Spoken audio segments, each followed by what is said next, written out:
সবাই, আশা করি তোমরা সবাই খুব ভালো আছো আর আমিও খুব ভালো আছি। ইন্দ্র ফর প্রিয়া ব্লগের নতুন একটি ভিডিওর সঙ্গে তোমাদেরকে অনেক স্বাগত জানাই। তো সকাল সকাল একটু মনটা খারাপ হয়ে গেছে।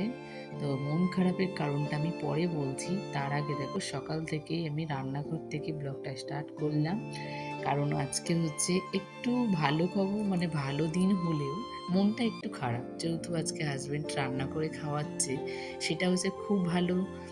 আর সেকেন্ড হচ্ছে যে আমাদের একটা জায়গা যাওয়ার কথা আছে, তো সেখানে ঝড় বৃষ্টির জন্য যেতে পারবো কি না সেটা মনে মনে সন্দেহ ছিল। আর খুব মনটা খারাপ ছিল, কারণ অনেক দিন পরে একটা নেমন্তন্ন বাড়ি পেয়েছি, সেখানে যদি না যেতে পারি তাহলে মনটা সত্যিই খুব খারাপ হয়ে যায়।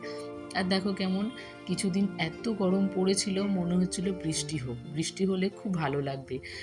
আর এখন দেখো বৃষ্টি শুরু হয়েছে আর ভালো লাগছে না, মনে হচ্ছে কবে বৃষ্টিটা যে শেষ হবে। বর্ষার দিনটা মনে হচ্ছে একঘেয়েমি জীবনটা আর ভালো লাগছে না, কারণ প্রত্যেকটা দিন দেখো বাড়িতে বাচ্চা কাচ্চা থাকলে সত্যি খুব কষ্টকর হয়ে যায় নিজে জামা কাপড় শুকিয়ে রাখা।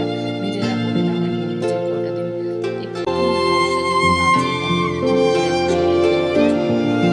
তো আমি তো সেইভাবেই চলি, কারণ আমি যেহেতু সকালবেলা এখন স্নান করে নিই, আর সারা দিনটা যেন আমার নাইটি আর না ভেজে, তো সেই কারণেই। আর যেহেতু ছোট বাচ্চা থাকলে তো বুঝতেই পারছো, আমরা যদি একটা জিনিসে কাটিয়ে দিতে পারি কিন্তু ওদের কিন্তু 10টা জিনিস লাগে। তো সেই জিনিসগুলো কোথায় শুকাবো, সেই জন্য আর ভালো লাগছে না, কবে বর্ষা যাবে এখন মনে হচ্ছে। কিন্তু একটা ভালো কি বলো তো, এত গরমটা নেই এখন আর, বর্ষার মধ্যে খুব ভালো লাগছে।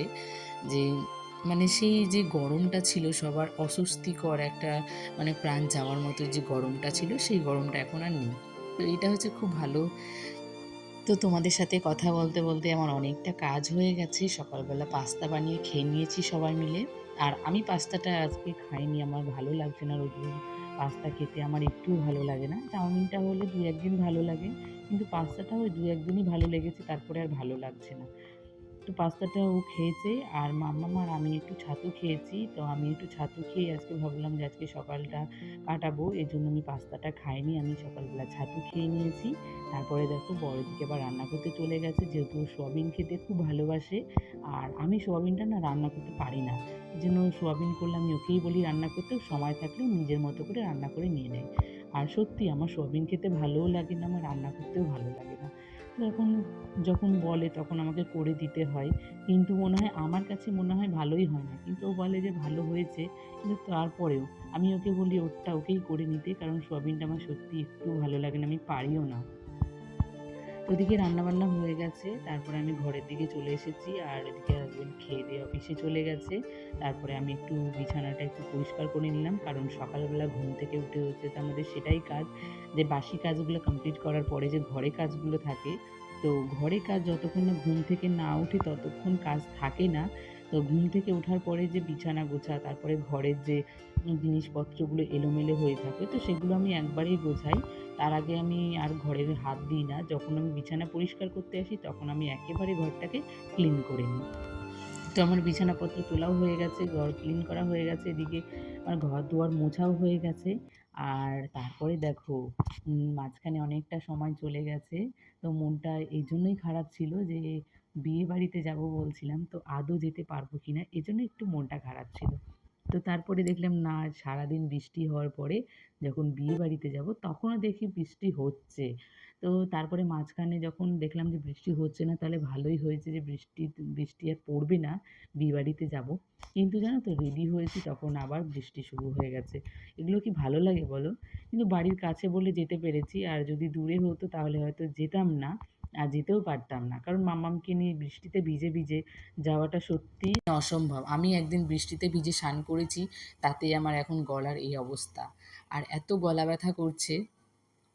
তো এখনকার বৃষ্টি মানে গরম হলেও হবে, যে মানে গরম থাকলেও মনে হয় যে একটু বৃষ্টিতে ভিজি, কিন্তু ভিজেই আমার কাল হয়ে গেছে সেটা। তো দেখো মনের আনন্দে একটু রেডি হয়ে গেছি, কারণ অনেক দিন পর একটু সাজুগুজু করতে পেরেছি। তো সাজগুজু বলতে কি, আমি সেই মেকআপের মও জানি না, বাট একটু লিপস্টিক দিই, আর একটু সিঁদুর পরি, আর একটু কাজল দিই, এইটুকুই আমার সাজ। আর একটা ভালো একটা শাড়ি পরে নিই, এটুকুই। মানে মেকআপ করতে আমি পারি না, মেকআপ আমার কাছে কোনো মেকআপ বক্স নেই। আছে বলতে শুধু একটা আমি ফেস পাউডারে বিয়ের পরে পরে একটা কিনেছিলাম, তার সঙ্গে সব সেট ফেট ছিল, কী সব ওগুলো বলে আমি জানি না। তো যেগুলোই দিয়ে একটু চললাম। আর দেখো এটা ঘরোয়াভাবেই অনুষ্ঠানটা হচ্ছে, কারণ ও অনেকদিন আগেই বিয়ে করেছিল পালিয়ে গিয়ে। তো তারপরে ওদের বাড়ির থেকে মানে ওর মা বাবার একটু ইচ্ছে ছিল যে অনুষ্ঠান করবে ছেলের বিয়েতে। তো সেটা যখন হয়নি তাহলে বিয়ের প্রায় ৪-৫ মাস পরে একটু সবাইকে নেমন্তন্ন করে ডেকে মানে একটু অনুষ্ঠানের মতো করে খাওয়াচ্ছে, যেটাকে বলে বৌভাত। তো এখানে সবাই এসছে, বৃষ্টির জন্য দেখেছো খুব কম এসছে সবাই। মানে বিয়েবাড়িটা পুরো কী বলতো ফাঁকা, ফাঁকা। আর আমরা এমন সময় গেছি যে মানে আমাদের বাড়ির ঘরের পেছনেই, মানে ঘরের পিছন দিকেই আমাদের বাড়িটা।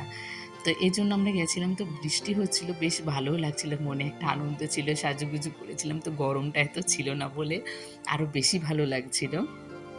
তো দেখো বিয়েবাড়ি বললাম না ফাঁকা, আর আমরাই লাস্ট ব্যাচ ছিলাম, জানো তো? এটাই হচ্ছে দুঃখের। আমি এখানে দেখো সো স্যাড হয়ে বসে আছি, আর আমার রেডি হয়ে আমার বরের সাথে ঝামেলাও হয়ে গেছে, কারণ আমার নাকি সাজতে অনেক সময় লাগে। দেখেছিলাম মুখটা একদম বাংলার পাঁচের মতো হয়েছিল। তো বরের সাথে ঝামেলা করে আবার চলে গেলাম বিয়েবাড়িতে। বিয়েবাড়িতে গিয়ে একটু মনটা আনন্দ হয়ে গেছে, মানে মনটা পুরো ফ্রেশ হয়ে গেছে। বরেরও ঠিক হয়ে গেছে, সবার সাথে দেখা টাকা হয়েছে, কথা হয়েছে। ব্যাস। তো এখানে আমরা খাওয়া-দাওয়ার কাছে চলে এসেছি খাবো বলে। তো খেয়ে-দেয়েই বাড়ি চলে যাবো। বৃষ্টি হচ্ছে আর ভালোও লাগছে না, কেউ নেই, পুরো বিয়েবাড়ি ফাঁকা হয়ে গেছে। লাস্ট ব্যাচ মনে হয় আমরাই ছিলাম। তো খেয়ে-দেয়ে দেখো বাড়িতে এসে গেছি। চলো আজকের মতো ভিডিওটা এখানেই এন্ড করছি। ভালো লাগলে প্লিজ একটা লাইক করো, কমেন্ট করো, আর আমার চ্যানেলে কেউ নতুন এসে থাকলে প্লিজ চ্যানেলটিকে সাবস্ক্রাইব করে দিও। টাটা।